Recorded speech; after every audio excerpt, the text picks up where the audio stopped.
Good evening and welcome to this regular meeting of the Council of the Municipality of North Perth. Our meeting date is Monday, March 4th, 2024. I'm Mayor Todd Kasenberg and I'll call this meeting to order. I ask the clerk to note our starting time for the minutes, 7 p.m. A warm welcome is extended to councillors, staff, and observers who will participate in this meeting, regardless of whether being physically in attendance in the council chamber in Listowel or being connected through web technologies. We begin tonight's meeting with the playing of O Canada. Those in chambers as able are invited to stand.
We acknowledge that we are on the traditional land of the Anishinaabe peoples.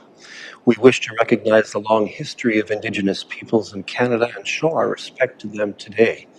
We recognize their stewardship of the land. May we all live with respect on this land and live in peace and friendship. Tonight's meeting is being streamed live on the Municipality of North Perth YouTube channel and will be available there after the meeting as an archived video. To those viewing this meeting via the YouTube channel, a warm welcome to you. To those present in the gallery today, by attending a public meeting of the Council, you are consenting to your image, voice, and comments being recorded. Anyone who is invited to speak will be recorded and their voice, image, and comments will form part of the live stream. The chair and or the clerk have the discretion and authority at any time to direct the termination or interruption of live streaming. Such direction will only be given in exceptional circumstances when deemed relevant.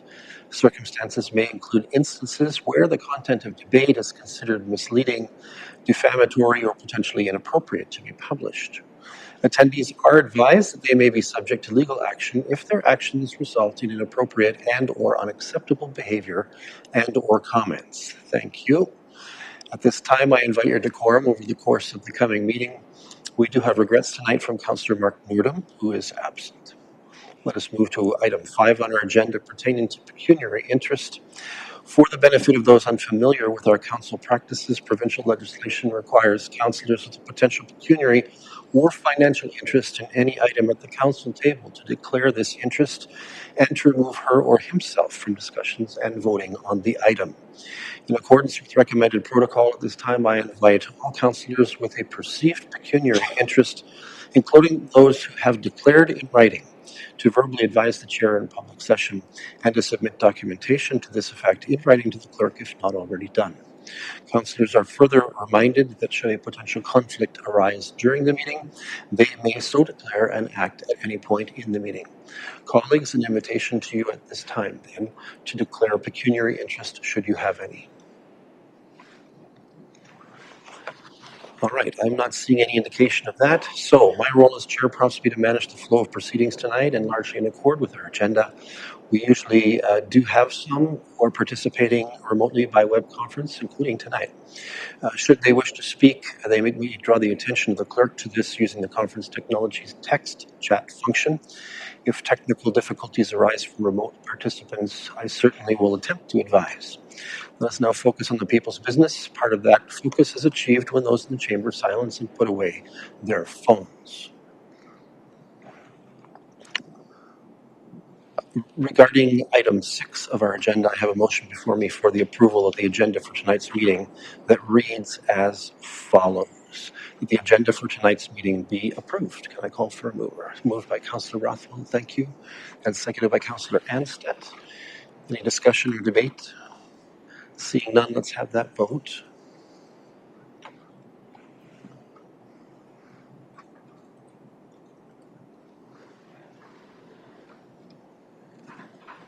And that is carried. Thank you. Next up then, we turn to item 7 on our agenda, the so-called consent agenda. Consent items are placed on our agenda because they're believed to be non-contentious, yet they may warrant council's recognition and or action. Grouping them expedites our business. However, any councillor wishing to extract an item from the consent agenda for discussion, debate, and or individual action may do so. There are 8 items on the consent agenda tonight, including the minutes of our last regular council meeting. Councillors, anything to extract here or any corrections to be made to the minutes? I'm going to recognize Councillor Richardson. Go ahead.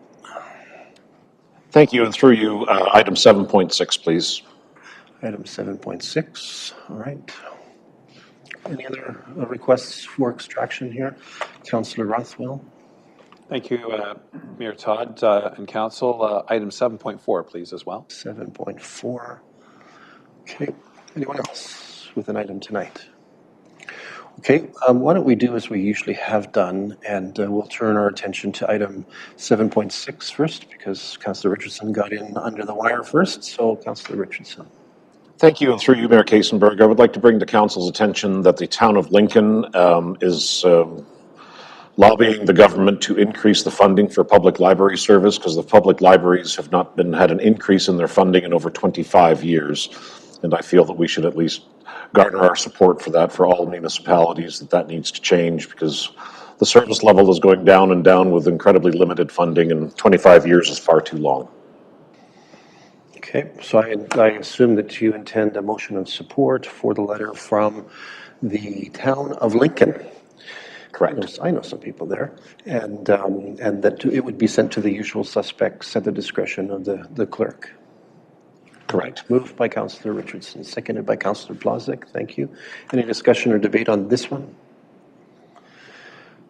Clerk's table comfortable with where we are? Okay, let's have a vote.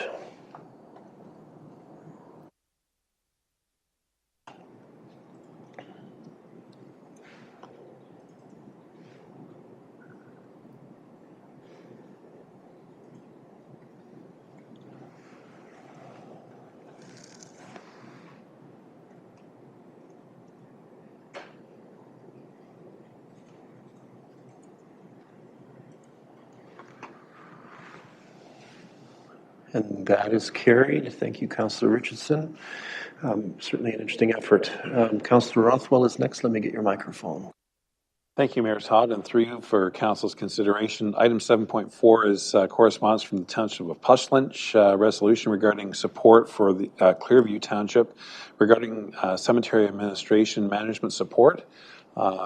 Just like these municipalities, our municipality does have a number of cemeteries which has been required to take care of orphan or cemeteries that no longer had management support behind them. And I believe the resolution is very important to support. So I would like Council's consideration to have a resolution of support, just as Pushlinch did for the resolution from Clearview Township requesting cemetery transfer / abandonment administration and management support for cemeteries. Thank you. Thank you, Councillor Rothwell. So you've got the gist of that resolution. I think it was fairly well framed. So a motion of support moved by Councillor Rothwell, seconded by Councillor Andreessen. Thank you. Any discussion or debate on this one? I'm not seeing any, so let's have that vote.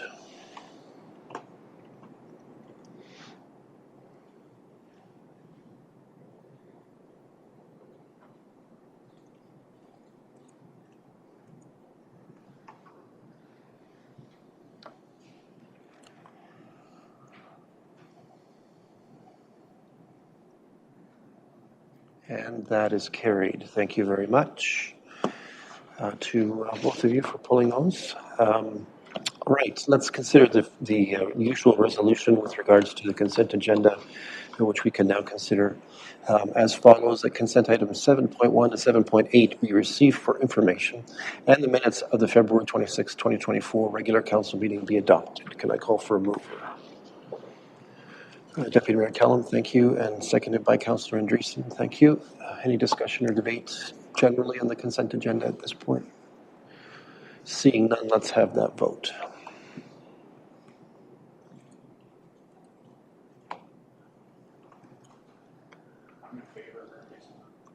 Councillor Anstett records a manual in favor vote, and with that, the resolution is carried. Thank you. All right, so let's move to agenda item 8. This evening, we have not been made aware of requests for delegation or public meetings that warrant a recess from council. So that can bring us directly to item 9 on our agenda, reports from departments and key staff. We have 3 items tonight from the Strategic Initiatives Department. No, actually, we have 2. I can't count, apparently. Okay, we have 2 items tonight from the Strategic Initiatives Department. Let's not add one. As item 9.1.1, staff is bringing to council a report on the work completed to this date relating to our North Perth Workforce Attraction Employment Branding Project. That's quite a mouthful. We are pleased to be joined by consultants Stephen Weir and Jeanette Hanna of Trajectory Branding, who bring us a look at what has happened and introduce us to several branding considerations and examples.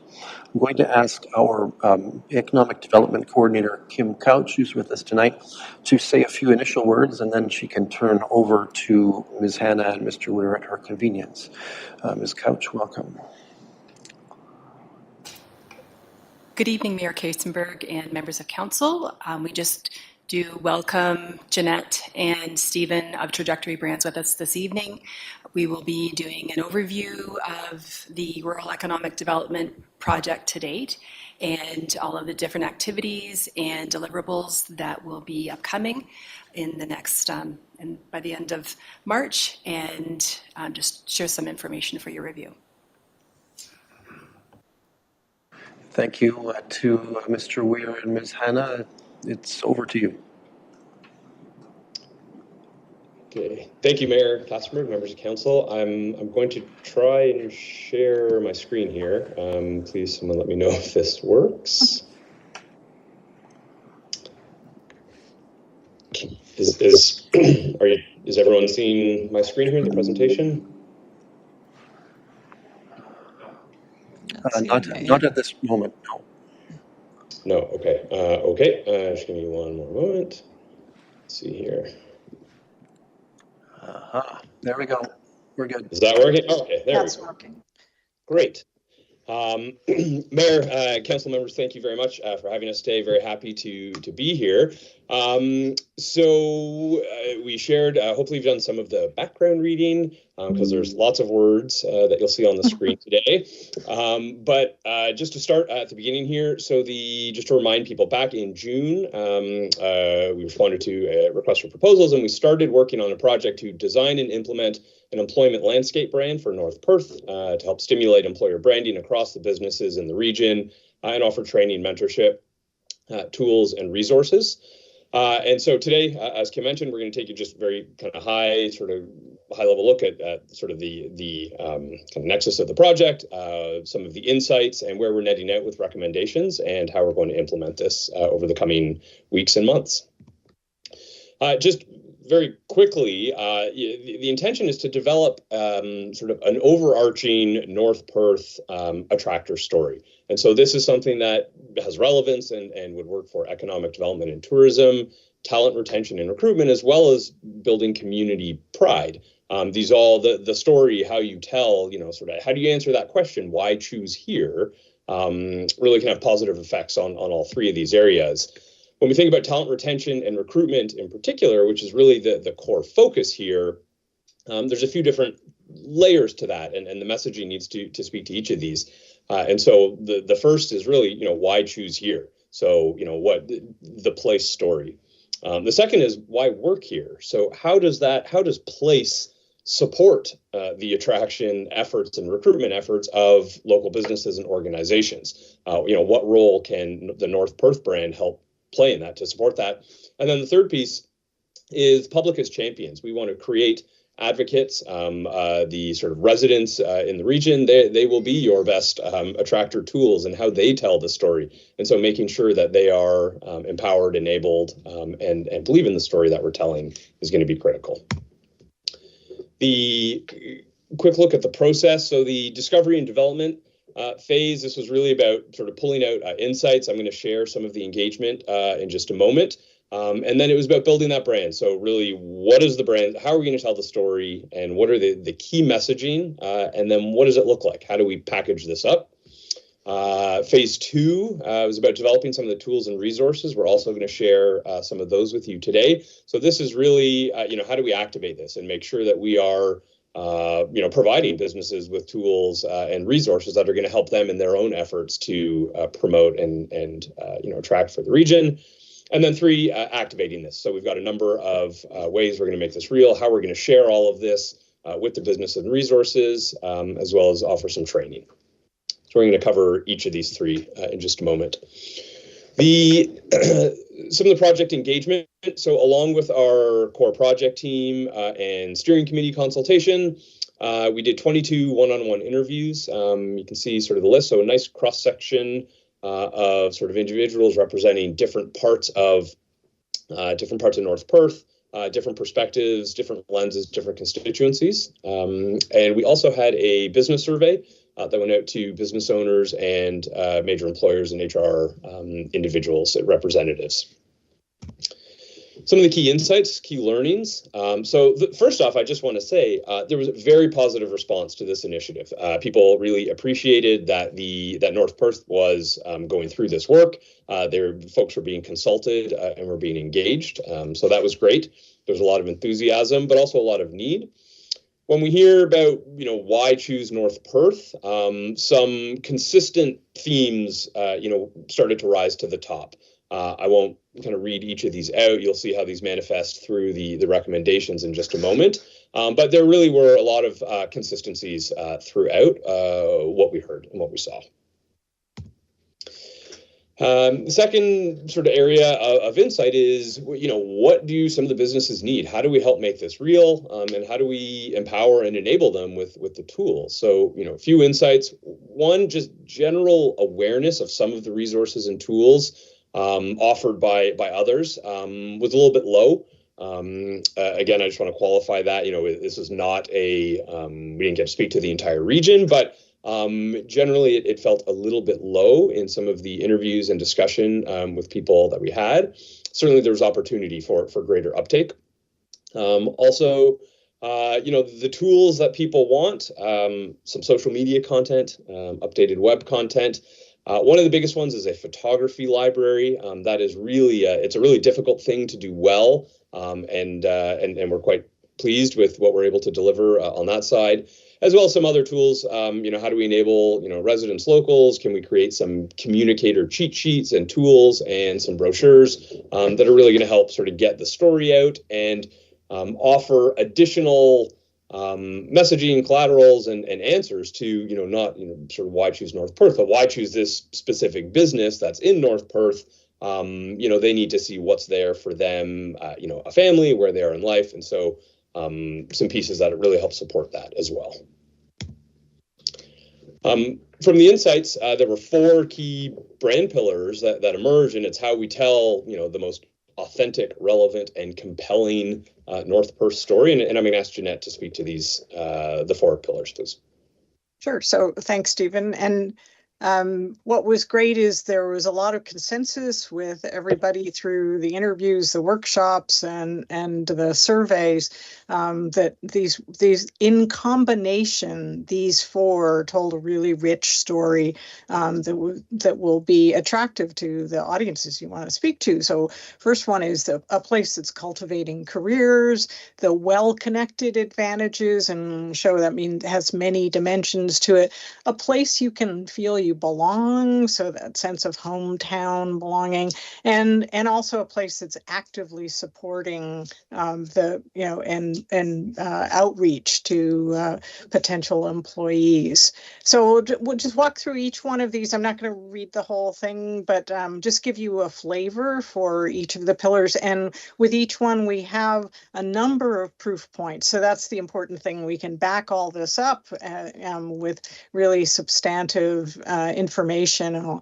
But the cultivating careers was very important for anybody who's looking to move for work and new opportunities. So the idea we grow great careers here, from leading ag tech and food producers to next generation business builders ready to make their mark, and tap into powerful career supports, including reskilling and upskilling. So, the fact that Perth County is you're the fastest growing community in Perth County, those kinds of things, location, the innovative programming you've got, all of that, makes for a great place to be either launch a career or build a career. So great first step. The next pillar is really talking about all the connected advantages you have. So all the comforts of country living with easy access to shopping, dining, learning, and healthcare. Those we know from research, those are the things that are important on anybody's checklist of is this a place for me? And being well connected also, in terms of not only business, but pleasure with, trails, lakes, ski hills, all of that, lots of great recreation. And we've, got lots of those proof points as well, all the different types of towns and with communities within North Perth. And then on the next one, you'll see that idea of hometown belonging, a hometown to call your own with neighbors from down the road and around the globe, where community celebrations and collaborations build belonging. And again, this is a really important piece for people, especially as you're attracting more diverse audiences and diverse workforce. They want to feel that this is a place they can put down roots as well, but also respecting the history of the community as well. So, and then having great events like the Listowel Fair, the St. Patrick's Day Festival, all of that, and a real sense of lots of community groups and organizations to connect into. And the fourth one is this idea of, it's really about how North Perth itself is committed to creating sustainable futures for whether it's youth, residents, or businesses. And that part of that is that sense of do things differently, ingenuity. So there's a real innovative spark around how you're building capacity, things like SET 7 Skills and Technology Center, specialized programs for youth, all of that showing that the municipalities really putting muscle behind making sure that people succeed. Again, really important and piece of the puzzle.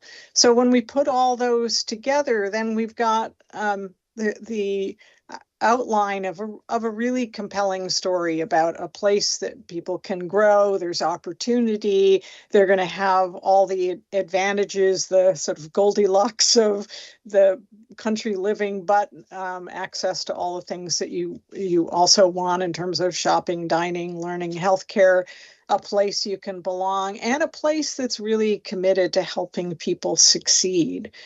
So we've wrapped that up into we've got a short narrative and a longer narrative.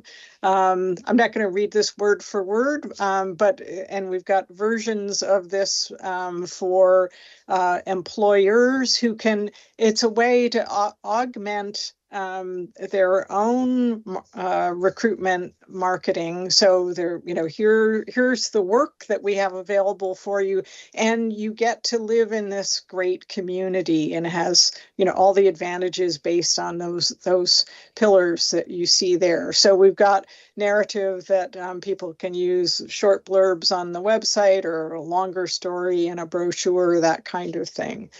And then I'll pass this over to Stephen to talk about how we bring that to life in terms of the look and feel of all the materials. Yeah, thank you, Jeanette.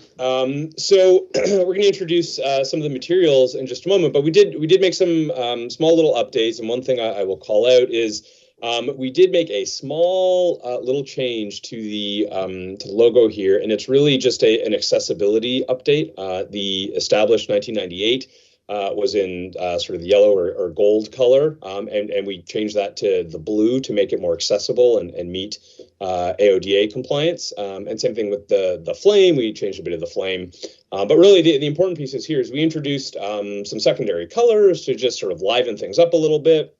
And you'll see how we kind of start to put some of these pieces together. So the first main thing is the photography library. So what a wonderful experience getting to shoot so much of North Perth earlier this year and part of last year. We've got over 1,000 photos from a really rich and diverse cross section of kind of geographies within the area, but also different kinds of businesses, organizations, youth. We've got a little bit more that we'd like to continue to do for certain sectors, certain things, just given sort of the timing of, it was kind of middle of the winter. A few things just did not lend themselves well to photography. So, there's still a couple little gaps that we're going to look to fill in. But as you can see, really rich resource, and these photos will be available for everyone to be able to use for different marketing purposes. Next, there will be sort of an introduction to this whole initiative on the North Perth website, and it's really leveraging all the great work from Prosper and Perth. There's some great tools, content materials there. We want to both amplify that, but also create, focus a little bit more specifically on the North Perth sort of part of that equation, and make sure that sort of there's a rich North Perth story to tell within the Perth County sort of, larger narrative as well. And there will be some downloadable assets and tools, some of the stuff that we share here right now. We are going to have a little video. It is not quite ready for prime time, so you're going to have to wait just a little bit longer. But this is not a kind of like tell the entire story of the region. This is it's a character, it's a tone video. It's fun, it's upbeat, it leverages all the great photography, and really just, hopefully lets people sort of see it and be like, oh, I could see myself there. That's really the role that this video is going to play. A couple other little things. There will be different iterations of it. So we really tried to push all these assets as far as we can. There will be short versions of it that are, specific to certain industries. We've also designed this video in a way, essentially it leverages a lot of full screen photography, such that it will be very easy to update and create additional kind of segment specific versions, or just update with new photography to keep it fresh and just sort of build out a larger library of creative assets. Additional social tools, so things like everything from creating sort of basic templates for job postings to others that share, regional stories and some statistics and just other content. So this is all sort of well underway and starting to see how, kind of some of the colors work together. Another piece is having some banners, a set of, I think we've got 6 to 8 banners that are going to be shareable resources. So there will be some that are generic and work for everyone. There will be others that lean into specific industries a little bit more. And these can be used at job fairs, trade shows, community events, to be determined. We also have some signature, placemaking collateral. So this is going to be just kind of putting the finishing touches on this one, but a nice piece that, again, it tells the place story. This would be something that any employer, any business could include as part of their welcome kit or recruitment package, or copies of this piece can sort of sit on, at recruitment fair booths on the table. So this is really, again, really sort of leaning into the photography and really just showing off, what makes North Perth so great. Some additional other kind of bits and pieces. I won't get into sort of all the nitty gritty of the specifics, but we've got a welcome kit folders, and there will be some simple animations for digital screens. And then a really important piece is all the messaging. So we want to have, or we do have, just copy that can be cut and paste and sort of added into any organization's website that, again, short versions, long versions, just sort of help other businesses build out their place story and place proposition as part of their own recruitment efforts. And then the last part of this is the training and coaching. So there's 3 kind of main streams to this.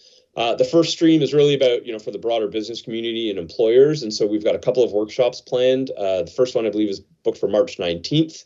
And then the second one will be the following week. And this is really introducing, both sort of what is employment branding and its value, how we hope organizations can use it and what they can expect from it.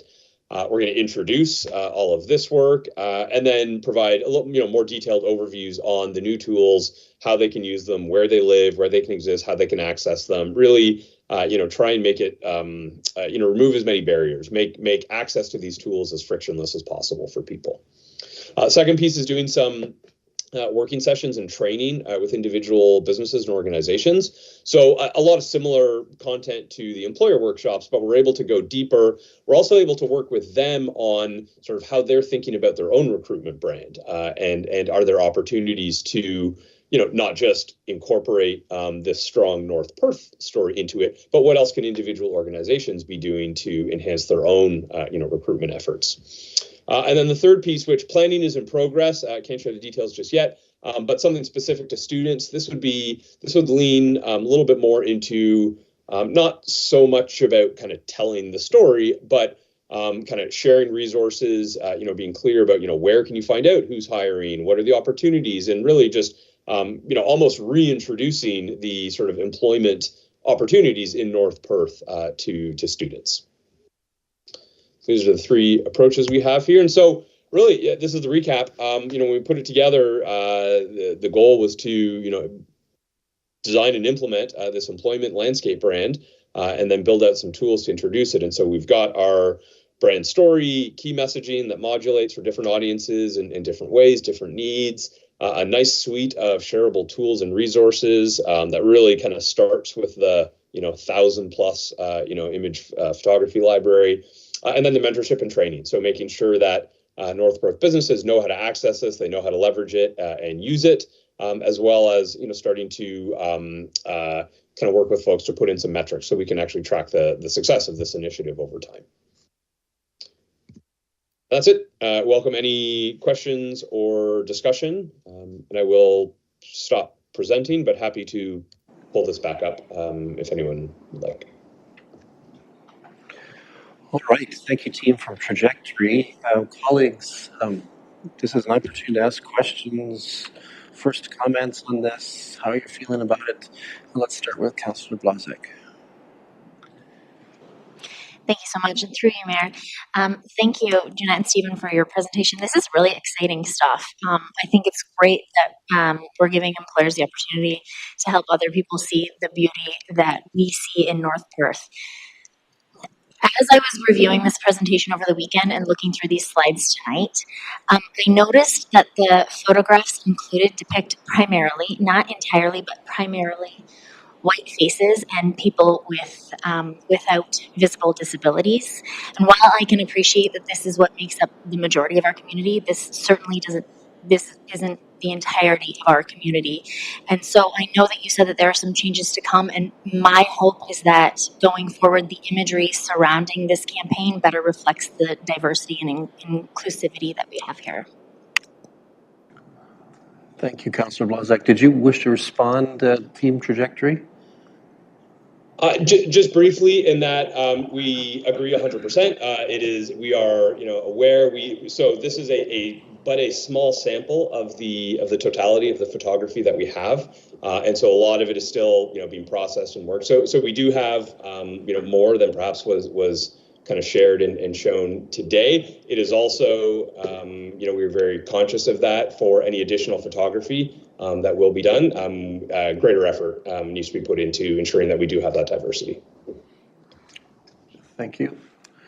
Anyone else wishing to make comments or ask questions? Councillor Andreessen. Thank you, through you, Mayor Kiesenberg, and thank you to both of you for your presentation. I just want to get some more clarity about the actual graphic for North Perth.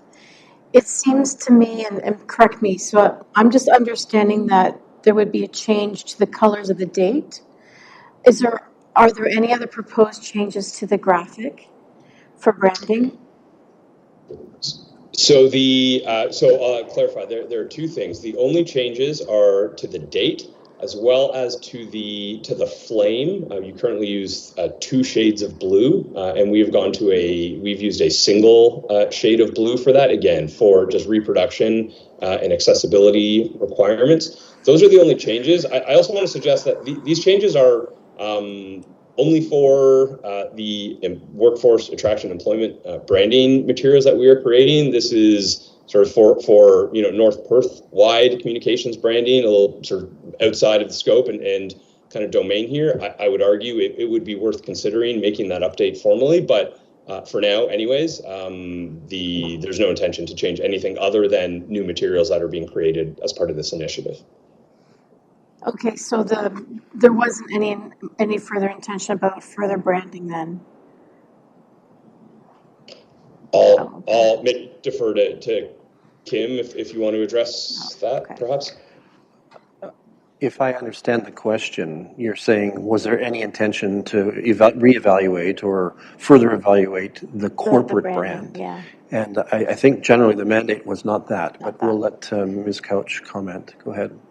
Yes, there was no other intention, as Stephen mentioned, that it was only to kind of add some energy and color options, like in brighter colors for the workforce attraction project. There really wasn't any, the messaging for the different pillars, that could be considered as part of the branding, but as far as the North Perth Municipal brand, only changes were to make it accessible. Okay, thank you. Okay, thank you. Anyone else wishing to make comment or ask questions at this point?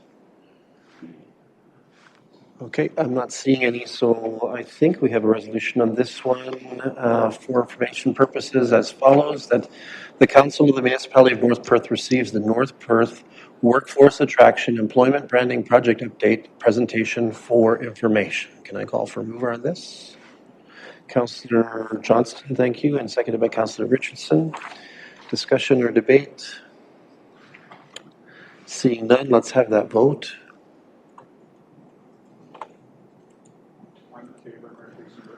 Thank you. Councillor Anstett records a manual in favor vote, and with that, that is unanimously carried. Thank you very much. To our team from Trajectory, thank you for being with us tonight.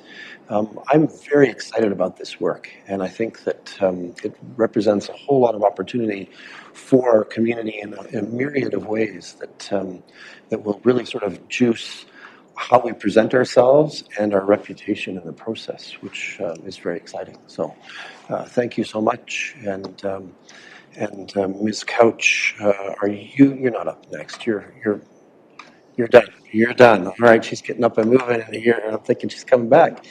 All right, let's move to item 9.1.2 then. We do have a report from the Strategic Initiatives Department related to optimizing the role of the municipality in efforts to celebrate the 150th anniversary of the incorporation of Listowel as a municipal entity. Manager of Strategic Initiatives Jessica McLean will review the history of the municipality in recent celebrations and proposes a narrow role to support the nucleation of a committee or citizens group to undertake any effort towards this end. Ms. McLean, welcome. Thank you, Mayor Kiesenberg, and good evening, Council. So this report is in response to a request by Council that staff prepare a report regarding the creation of a citizen-based working group for the 150th anniversary of the town of Listowel, which will occur next year in 2025. Municipal anniversary events, which are often referred to as homecoming celebrations, have been hosted in various neighboring municipalities in recent years. The organization of these events can vary, with some being organized through a volunteer-based committee of council and others being solely community-driven. Staff did investigate if and how anniversary events have been organized in the past in North Perth. In 2022, the Village of Moncton celebrated their 165th anniversary. This was a community-driven event and organized and hosted by a group of volunteers with the support of local service clubs. The municipality was not directly involved in event planning. Municipal rental fees were paid by the volunteer committee, and a request by the committee to North Perth Council to waive the tent permit fee was denied. The North Perth Library and Programs Department did participate by offering some program at the event.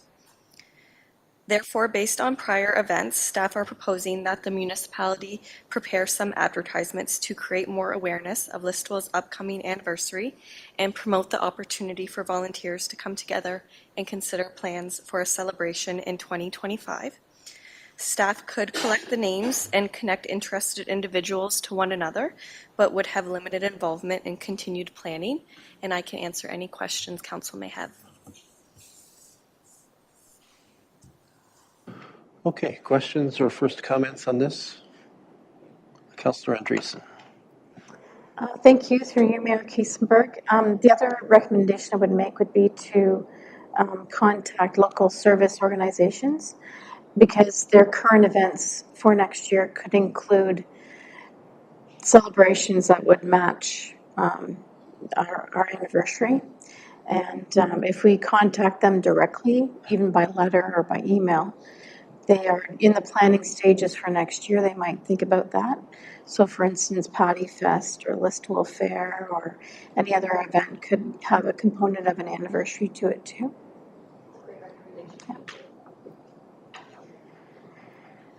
Thank you, Councillor Andreessen. Anyone else with comments or questions at this point? Okay. Sorry, you have a little more, Councillor Andreessen? Yeah.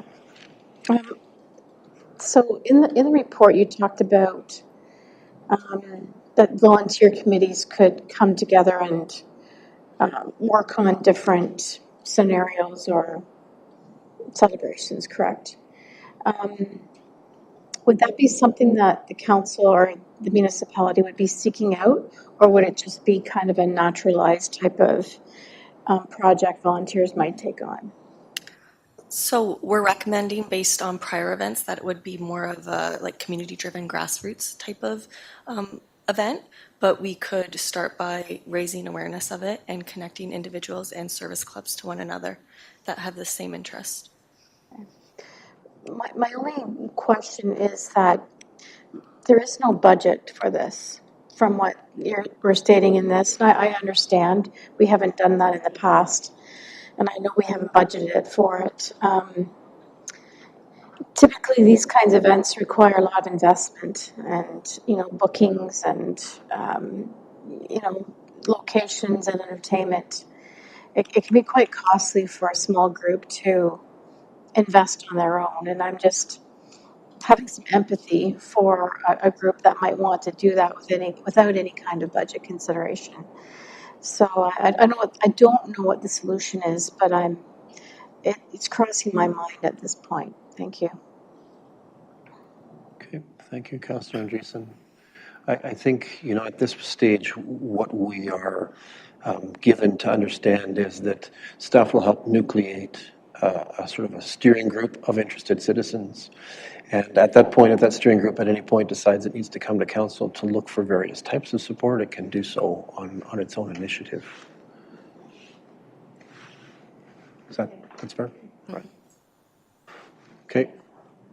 Okay. Anyone else with questions or first comments? Okay, so we'll take a look at this resolution then as follows. That the Council of the Municipality of North Perth directs staff to advertise the opportunity for citizens to form a community-driven volunteer committee with the purpose of planning events to celebrate the town of Listowel's 150th anniversary in 2025. Can I call for a mover on this one? Moved by Councillor Anstett, seconded by Councillor Richardson. Thank you. Any further discussion or debate? Oh, Councillor Rothwell. If we could, whether it's required or not, but Councillor Andreessen's suggestion that staff also contact local service clubs, is that given within that resolution, or do you think we need to specifically state it? That's all. If staff can do that, I think that's fine. I don't think we need to specifically do it. We'll do that. That's good. Thank you. Thanks. Any last discussion or debate? All right, let's have the vote.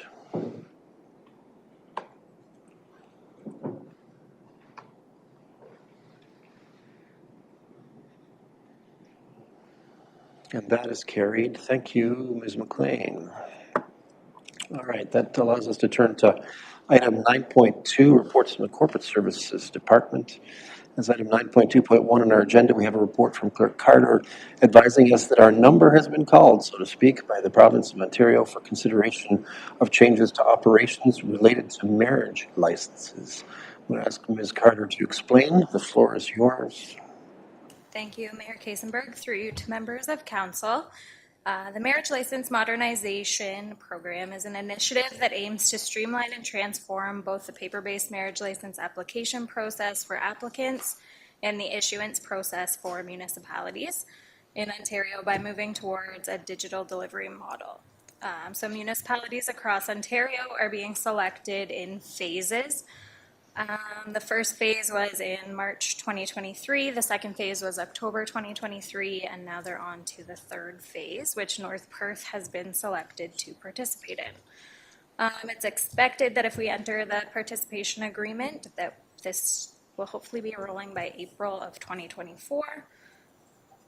So currently our process involves the applicants making 2 trips into our office. So initially they come into the office, drop off their paperwork, drop off their ID.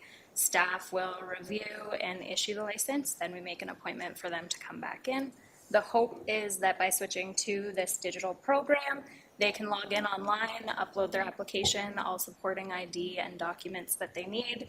We get notified when their application has been submitted, and then we can call them to book their appointment.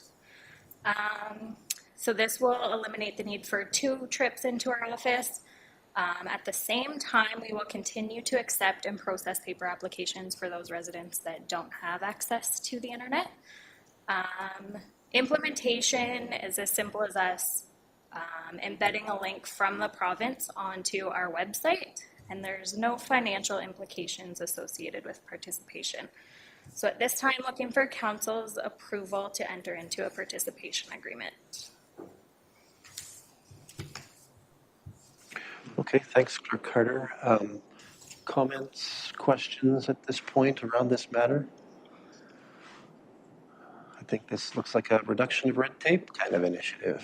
All right, let's have the resolution then, that the Council of the Municipality of North Perth authorizes the Mayor and the Acting Clerk to enter into an agreement with His Majesty the King and Right of Ontario, as represented by the Ministry of Public and Business Service Delivery, to participate in Marriage License Modernization Phase 2. Can I call for a member? Moved by Deputy Mayor Kellum. Thank you. Seconded by Councillor Rothwell. Any discussion or debate? Seeing none, let's have that vote.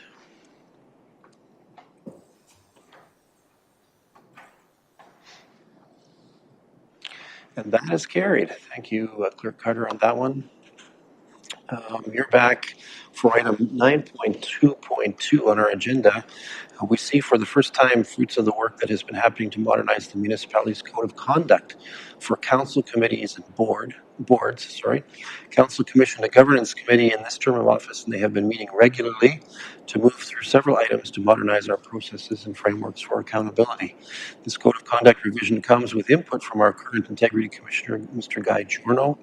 At this point, I'm going to turn over the floor to Clerk Carter for explanations and about the changes that have been proposed here. Clerk Carter. Thank you, Mayor Kasenberg. Through you to members of council. In front of you tonight is a draft of an updated code of conduct policy. So a little bit of background. The Municipal Act requires that every municipality shall establish codes of conduct for members of the council and of the municipality and of its local boards.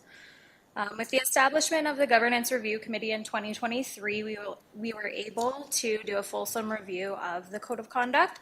Over multiple meetings, members of the committee and staff reviewed each section of the current Code of Conduct with the goal of reflecting current municipal government's inclusion of content related to boards and committees and ensuring enforceability of the code. The draft Code of Conduct was then forwarded to our currently appointed Integrity Commissioner for review and feedback. Feedback that we received from the Integrity Commissioner was incorporated into the final draft that you're looking at tonight.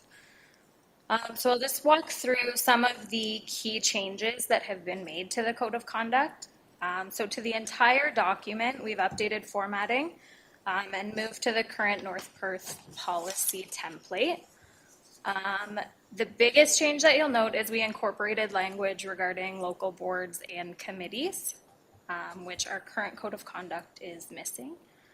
At the recommendation of the Integrity Commissioner, the policy has been drafted to remove flexibility and discretion and instead specifies clear rules of what must occur and what must not occur.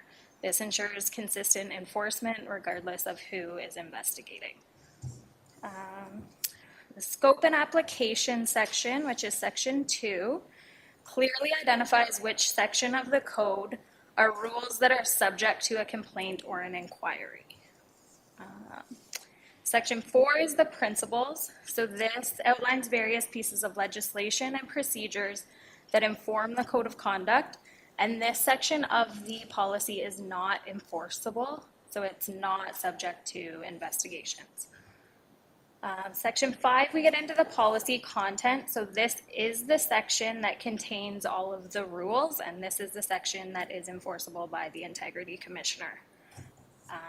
For your reference, the following subject matter is required to be in a Code of Conduct: gifts, benefits, and hospitality, respectful conduct, confidential information, and use of municipal or local board property. It's typical that a Code of Conduct will have additional information, but those are the 4 requirements under the Municipal Act. Policy communication, we've added a section outlining that training will be included as part of onboarding for both council members and board and committee members. Legislation just provides a quick list of legislation that members should also familiarize themselves with. And we're recommending that this policy be reviewed at a minimum of once per term. And one of the major proposed changes in the compliance section is that complaints will be submitted now directly to the Integrity Commissioner. Right now, they're submitted to the clerk's office and then they go to the Integrity Commissioner. This was recommended by the Integrity Commissioner as a way of preserving complainant confidentiality. And then the penalties that we've included in the Code of Conduct have been informed by the expertise of the Integrity Commissioner.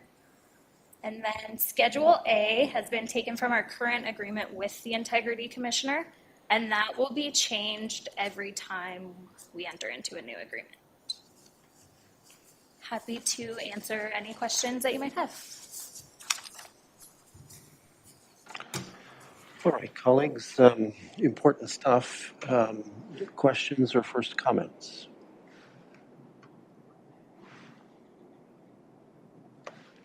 I have several. So let's turn to some of mine then, if council will oblige.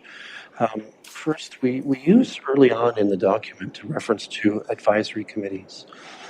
It is, of course, entirely possible that there are committees of council, other committees that are not called advisory committees, and I would be loath to see those not covered by this Code of Conduct. So I think we need to revisit the notion of advisory committees and perhaps soften that to just committees, Yes, whether advisory or standing. I would agree we should loosen that terminology to committees to incorporate any potential future committees that might be established by council as well.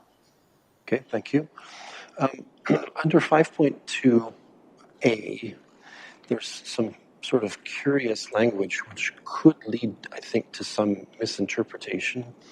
And so I'd like to, I'm scrolling rapidly to it, sorry, just to make sure I've got it. 5.2a says no individual member shall attempt to exercise authority belonging to the whole of council, a local board or advisory committee. And again, that's an instance, right? Only council, local boards, and advisory committees as a whole have the authority to set policy or direct staff. And I'm a little bit concerned about the notions that unless council has given specific terms of reference to committees or boards, that they would direct staff. Because I think that, generally we tend to think of the work of committees as coming to council and council endorsing that work. So I'm a little bit worried about how that could be interpreted in the future. I don't think that we want to be very meticulous about giving committees and local boards their mandates and what they can and can't do with regards to direction of staff, in my opinion. So in terms of a board or a committee, they can give direction to the staff sitting on that committee, like their advisory staff is how I would read it, but it could be interpreted more broadly than that. Yeah, CAO Snell, did you want to weigh in on this one? I'm a little cautious about the wording here and what it could mean. CAO Snell. So I agree. We need to probably look at the term advisory committee. Some local boards actually do have authority. So, for example, the library is actually considered a local board under its own legislation. But we could look at what powers we give advisory committees, because they don't really have any authority to do anything without council's approval. Right. And I think that's my concern, is that we want to be careful that our committees, while well-intentioned, could send staff into rabbit holes that perhaps we don't want as council to endorse. So let's look for some wording caution there, if you will. Under 5.3, I think there's a word missing, actually. The member, where is it? Member will come. I'll have to find it specifically for you, but if you'll trust me, there's, I think, a word missing with regards to intent in 5.3. Under item 5.4, there's a reference to nominal value, gifts of nominal value. We have not stipulated what nominal value means, and that could be in the definitions, but to leave it to a person's judgment, depending on a lot of things in their worldview, nominal value could be $10 or it could be $500. So I'm a little bit concerned about the terminology nominal value in this document. So we did have a value in there, and it was recommended that we change it to nominal value instead of an actual dollar figure. It would be unfortunate, though, if there were a complaint filed with the Integrity Commissioner about nominal value, and we're looking at a fairly low value, but some member of the public felt that this could be pressed, and for us to incur a significant legal bill, which is what the Integrity Commissioner is ultimately about, would be, I think, an unfortunate misuse of corporate resources in the broad sense. So I'm a little uncomfortable with the looseness of the definition. Councillor Johnston, I know you chair this committee, so if you want to weigh in. I think we spent quite a bit of time on this one because I believe in the old code of conduct there was a dollar figure, which is dating back to 2015. We actually changed the dollar figure on what we sent to the Integrity Commissioner, and this is what he sent back, saying this will get you in a lot less trouble than putting a specific number on it. It's essentially, but I would say we spent quite a bit of time going back and forth on this, debating the exact thing, because you're right, nominal value for you and for Alan could be completely different, or for Joe Public. Yep. And this is where the Integrity Commissioner said, leave it nominal, because it otherwise you've got it pinpointed and then you can get in a lot more trouble. Is it less than his fee per hour? No. And the old number was very small, and we doubled it, and then he came back with this. I personally feel that would benefit from a definition. And I think we should explain the premise there, which is that ultimately he could get a whole bunch of what he ultimately would deem frivolous, but he's spending an hour or two looking at it, considering it, and all of a sudden there's a bill to the municipality for that service, which probably could have been stalled off if we hadn't put in the value, right? So I would suggest that we hold on that one. We need to push back a little bit, I think. Also, there's a question in my mind about how the report of the Integrity Commissioner comes to council. And perhaps this is a CAO Snell question, because it may be that the Municipal Act or other acts help us understand this one. But my general understanding was that when there is an Integrity Commissioner investigation and a report submitted to council, that at least some part of that must be in the open session of council. It's an accountability, transparency sort of thing. Now, I could happily be corrected if that's not right, but certainly it does seem to me that if councils are called upon to look at the recommendations of the Integrity Commissioner and to impose a penalty, which can come from an Integrity Commissioner, that can't be done in closed session. That's not something that is reasonable for the public not to see. And so I'm concerned that we're not very explicit about how this report comes back to council in this document. The wording seems a little vague. CEO Snell, did you have anything to add on that one? Like, any thoughts?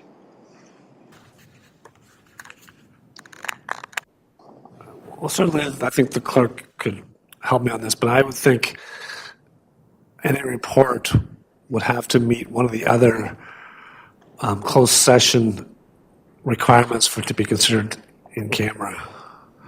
So, for example, if it had information that was to be deemed closed session by the legislation, that parts of it might be able to be in closed session, but I would think generally it would have to be an open session, because I don't know how it would meet necessarily the other components of the act. Right. So if I'm following what you just said, there are occasions when the complaint is about a closed session action or something that was considered to be in violation of the code of conduct happening in closed session.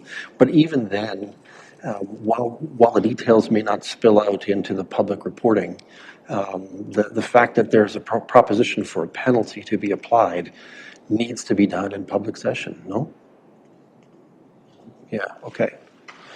So I want to suggest that the wording is not crystal clear, and to sort of leave it to notions of trust my process is not something that I'm particularly fond of, to be honest, on that one. It's a significant issue. These reports are significant things. Let's go to a 9.4. You can see I combed over this carefully.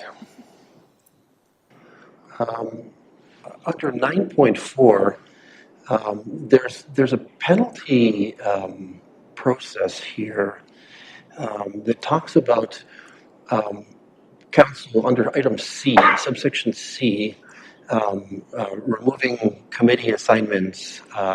And it may be that here it starts to look a little bit like, again, it's focusing just on council and not on local boards and committees. And so the language might need to be improved a touch for the notion that council could revoke an appointment to a local board, right? So I'm not sure that this sort of includes that notion fully, and we may want to think about whether we want to clean up that language for the purpose of that. And then if you go down to Appendix A, pardon me for droning here, under item 11, it says it's just a wording problem. It says the inquiry should be completed with 90 days. It should be within 90 days. And that's a kind of loophole that if it's not accurate, somebody could run right through it. So I'm going to suggest that there's a word change in that section as well. So a few things that I have little concerns about that I think some of them warrant a little bit more sober second thought. I guess my position tonight is I would suggest that we see another version of this because we do want the Integrity Commissioner to weigh in on the nominal value piece and to sort of justify his advice to us on that one, in my opinion, given that that one's definition of nominal could draw him into something that we really don't need to be paying him for. Colleagues, I'd certainly entertain other suggestions, though I don't want to sound too forceful about this. If you'd like to proceed with this matter tonight, as was suggested in the agenda, and adopt this new code of conduct, we could do that. Anyone wanting to suggest a strategy here? Like Councillor Andreessen. Thank you very much, Mayor Kiesenberg. I think you've offered some good suggestions or additional food for thought. And I think I would be comfortable in deferring this to another time when it could be presented with new wording or corrected versions. Anyone else feels markedly differently? Councillor Rothwell? Thank you, Mayor Todd, and through you for council. I want to thank the Governance Committee for their work on this, as well as the Integrity Commissioner's recommendations. I believe the information that you've shared is appropriate, as Councillor Andreessen has said. I am thankful that this council has not had an issue within this term or the last term that I'm aware of that had to go to the Integrity Commissioner regarding a code of conduct. There are many councils across this province that have had to go through this issue, and it's very difficult. And school boards as well. It's very difficult for those that are going through this process. And if there are issues within their existing code of conduct that could have been remedied prior to going through them, I think it's best that we pay heed to that and the work of the Governance Committee as well as our Integrity Commissioner and perhaps the suggestions that Mayor Kiesenberg has brought forward and take that time and get it right. And I'm prepared to wait for that to come back at an appropriate time. Thank you. Thanks, Councillor Rothwell. All right, so we need a resolution that's slightly modified from the original if we're going to go down that path. That the Council of the Municipality of North Perth receives the draft of the new Code of Conduct policy dated March 4th, 2024 for information. And that the Council invites staff to collaborate with the Integrity Commissioner on evaluating some of the changes that that could be warranted based on feedback from Council. Am I missing any notions there? CEO Snell, yeah. So just procedural issue. I think it should be referred back to the Governance Committee itself. Yeah, maybe that's the approach, is referred back to the Governance Committee. Is that fair?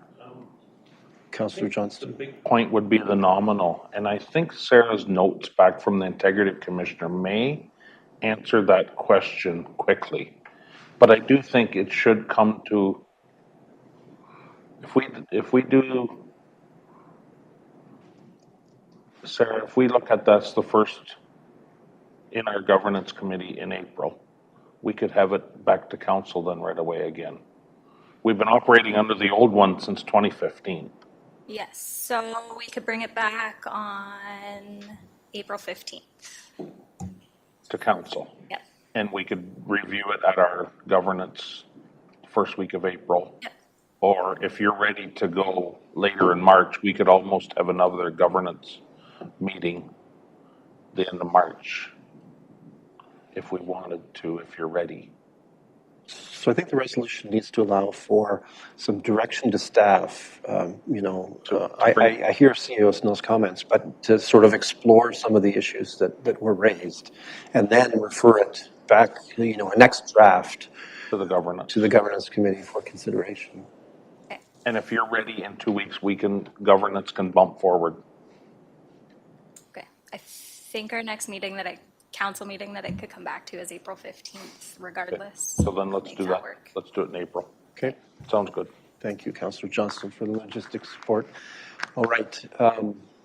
So moved. I saw Councillor Rothwell wave his hand on that one. Seconded by Councillor Anstead. Thank you. Any discussion or debate on this one? Seeing none, let's have that vote.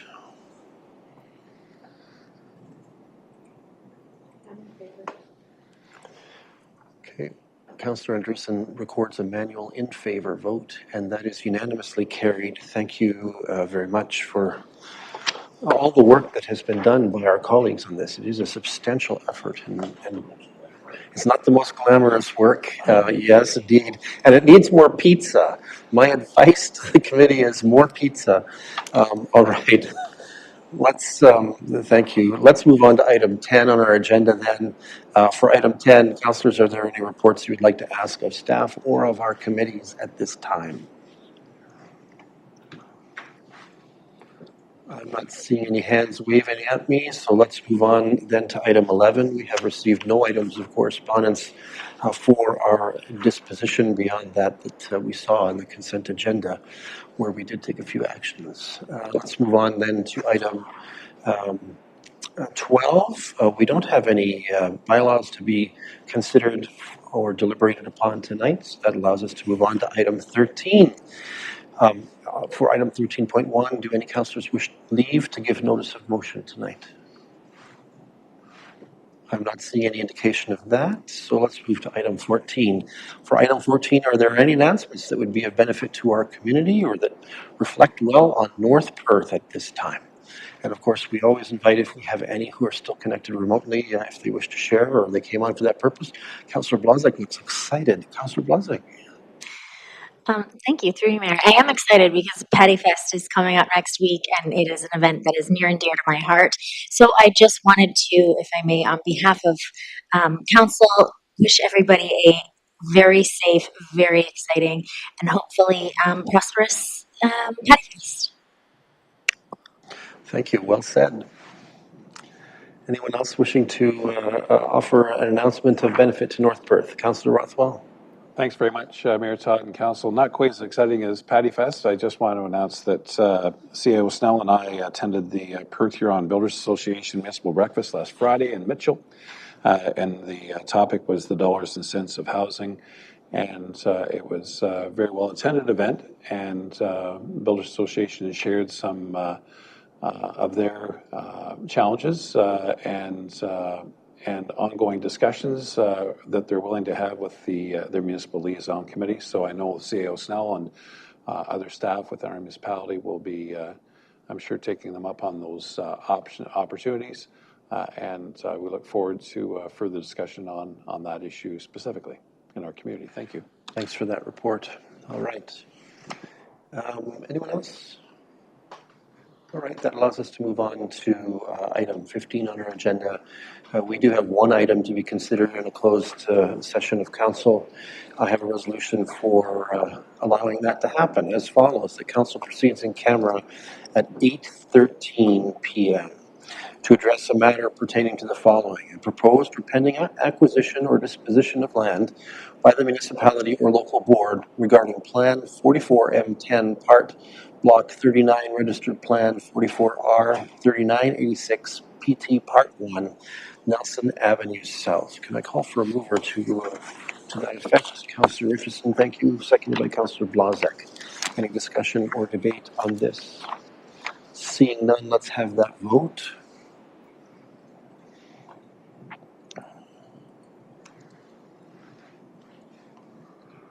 And that is carried. Thank you. So any who have been asked to remain in the room may do so. Those who have not been invited to remain should exit. We will close the doors and change the audio-visual settings. Just hang on for a few.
All right, we're going to test to see whether we're back.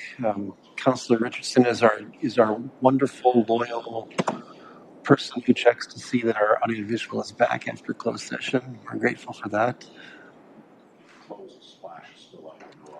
Okay. I did the things I'm told to do here, so it should work, but.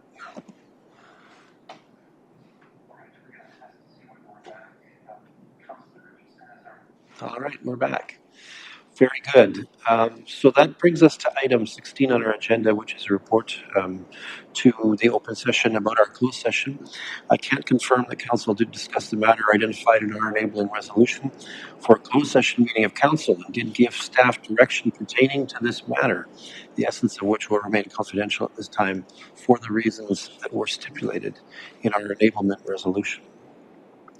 Council has a mandated good practice act near the end of its meeting agenda to confirm all of its actions and business of its meeting through what is called the confirmatory bylaw. For item 17.1, I have a draft confirmatory bylaw number 16-2024, which reads as follows. Bylaw 16-2024 being a bylaw to confirm generally previous actions of the council of the municipality of North Perth is hereby passed. Can I call for a move for Councillor Richardson, seconded by Councillor Johnston? Any discussion or debate on this one? Seeing none, let's have that vote.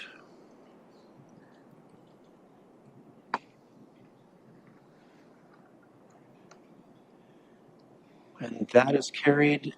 Thank you. And colleagues, that brings us to the magic hour of adjournment.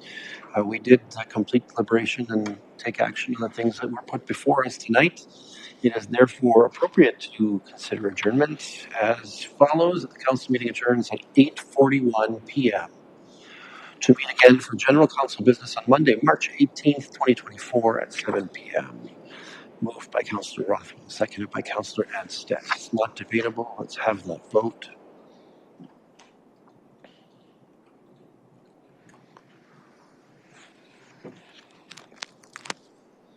And that is carried. Our next regular council meeting is Monday, March 18th, 2024. Until that time, this council is adjourned.